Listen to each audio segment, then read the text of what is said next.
Assalamualaikum warahmatullahi wabarakatuh. Sebelumnya izin memperkenalkan diri. Nama saya Aditya Fahririansyah. Saya dari Prodi Teknik Informatika, Fakultas Teknik Universitas Widyatama. Di sini saya akan menjelaskan sebuah website, atau lebih tepatnya mendemokan sebuah website yang telah saya buat. Website ini saya buat untuk memenuhi ujian akhir semester mata kuliah pengembangan aplikasi berbasis web. Di sini saya membuat sebuah website yang diberi nama titik koma. Di titik koma ini sebenarnya website untuk belajar pemrograman. Langsung saja di halaman awal ini ada judulnya di sini titik koma, lalu ada navigasi, ada home tentang tutorial dan kategori. Di sini kategorinya bisa diklik. Saya menggunakan JavaScript membuatnya. Di sini ada kategori HTML, CSS dan JavaScript. Lalu di sini juga ada halaman berita mengenai teknologi. Di sini juga bisa kita mencari judul tutorial yang kita ingin cari, dan di sini ada tombol untuk kita login. Lalu di sini halaman utamanya seperti ini. Jika di scroll ke bawah ada tutorial terbaru. Jadi ini akan menampilkan 3 tutorial yang baru saja diupload, yang paling baru di sini. Lalu di sini juga bisa lihat semua akan masuk ke halaman tutorial. Nah, seperti ini. Di sini untuk selengkapnya ya, tutorial yang lengkapnya di sini di halaman tutorial ini. Lalu kita balik lagi ke home. Di sini ada berita teknologi terkini. Di sini juga ada berita-berita tentang teknologi. Di sini ditampilkan 6 berita terbaru. Jika ingin melihat semuanya bisa di sini klik lihat semua. Maka akan dialihkan ke halaman berita di sini ya. Nah, ini lengkapnya. Lalu di bagian bawahnya ini ada footer. Di footernya ini ada tadi judul. Di sini juga ada sosmed, lalu ada copyright, dan juga ada navigasi.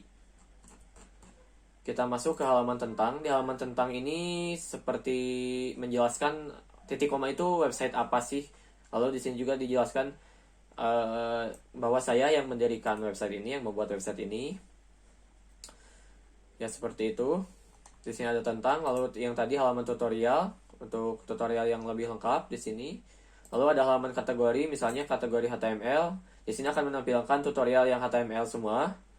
Dan di sini juga CSS. CSS menampilkan halaman yang CSS semua. Lalu yang JavaScript menampilkan yang tutorial JavaScript semua. Di sini juga ada berita, berita seperti yang tadi ya. Berita selengkapnya di sini, semua berita ada di sini.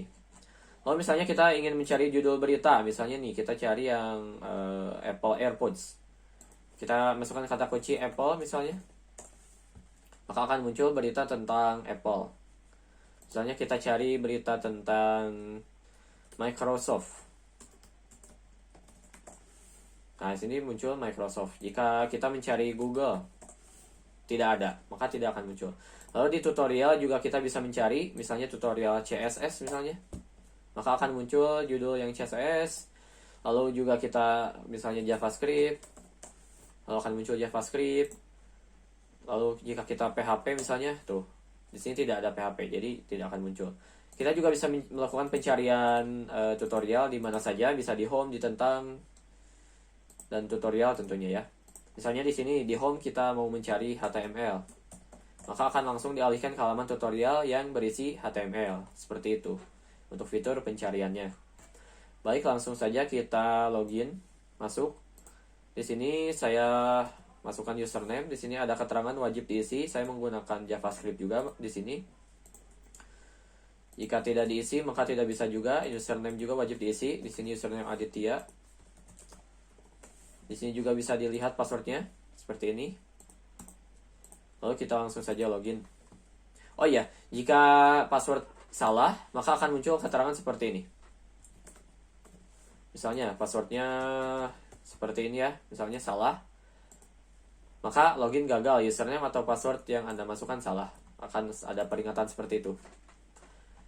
Lalu kita masukkan misalnya tadi Aditya admin 123. Kita login.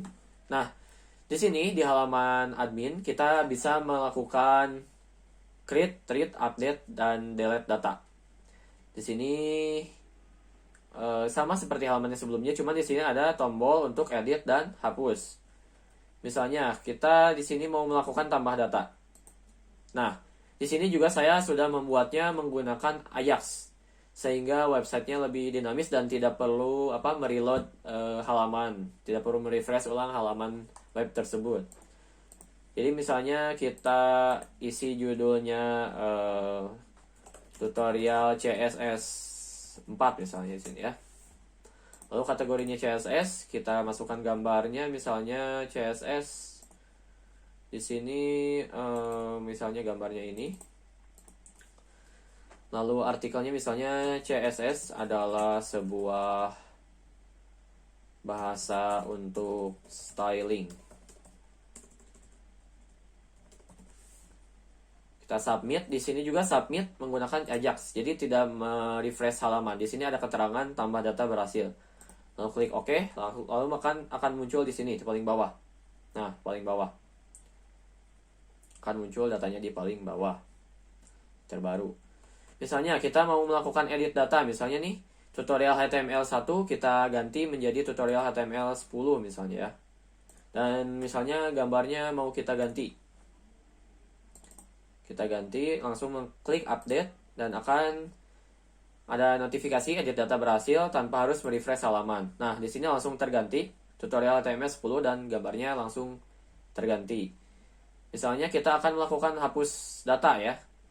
Kita akan melakukan hapus data, di sini hapus misalnya yang HTML10. Anda yakin? Lalu klik OK, hapus data berhasil. Maka akan terhapus otomatis tanpa merefresh halaman. Itu kelebihannya menggunakan Ajax dan jQuery. Ya, seperti itu. Lalu misalnya kita mau cari judul tutorial. Di sini juga cari judul tutorial saya menggunakan live search, menggunakan Ajax juga. Misalnya saya mau mencari CSS. Nah, langsung ya muncul CSS. Atau misalnya saya mau cari HTML. Nah, langsung muncul HTML. Tanpa harus mengklik enter. Di sini saya halaman adminnya full menggunakan Ajax. Lalu juga misalnya JavaScript. Nah, langsung muncul. Nah, kalau saya ketik PHP di sini tidak akan muncul apa-apa. Seperti itu. Lalu di sini juga ada ya keterangan ininya Hai Aditya. Jadi seperti siapa sih yang login di website ini gitu ya. Lalu juga ada berita. Di sini berita juga saya menggunakan Ajax. Seperti tadi sama. Misalnya saya mau melakukan tambah data. Langsung masuk ke halaman tambahnya tanpa merefresh halaman. Misalnya di sini beritanya apa ya?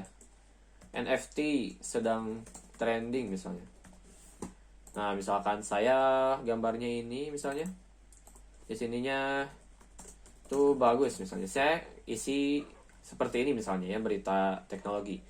Langsung klik saja submit dan ada keterangan tambah data berhasil dan langsung akan muncul di paling bawah di sini. Nah, itu dia beritanya. Lalu juga akan otomatis ada tanggal dibuat berita tersebut. Di sini tanggal 16 Januari 2022. Di sini juga kita bisa melakukan edit data. Misalnya nih NFT gambarnya mau diganti ya. Misalnya gambarnya mau diganti, kita langsung klik saja tanpa merefresh halaman. Langsung kita pilih gambar yang baru. Lalu kita misalnya pilih gambar ini. Lalu langsung klik update dan edit data berhasil. Maka gambarnya akan berubah. Seperti itu. Hapus data juga sama. Di sini tidak perlu merefresh halaman. Kita langsung hapus data. Langsung klik OK. Dan data langsung hilang. Seperti itu. Ya, seperti itu. Di sini juga ada tombol dark mode ya. Saya buat dark mode ini menggunakan JavaScript. Nah, jadi ketika diklik, latar belakang dari website ini akan menjadi warna hitam. Untuk pencarian judul berita juga tadi saya menggunakan Ajax Live Search juga. Di sini misalnya saya mencari WhatsApp. Nah, akan muncul berita mengenai kata kunci yang saya cari yaitu WhatsApp. Misalnya juga Microsoft gitu ya. Nah, akan muncul Microsoft seperti itu. Nah, jika sudah, kita langsung klik tombol logout. Misalnya kita klik tombol logout. Dan kita akan kembali ke halaman login. Dan jika ingin kembali ke halaman utama, kita langsung di sini kembali ke home. Nah, seperti itu mungkin ya, kurang lebih. Jika kita juga memaksakan ingin masuk ke halaman admin misalnya ya. eh, kita akan masuk, tapi kita belum login, maka tidak bisa karena sudah saya buat proteksinya di sini. Maka di sini akan ada keterangan Anda harus login untuk mengakses halaman admin, seperti itu. Mungkin cukup sekian website yang saya buat dan yang bisa saya jelaskan. Lebih kurangnya mohon dimaafkan. Terima kasih atas perhatiannya. Wassalamualaikum warahmatullahi wabarakatuh.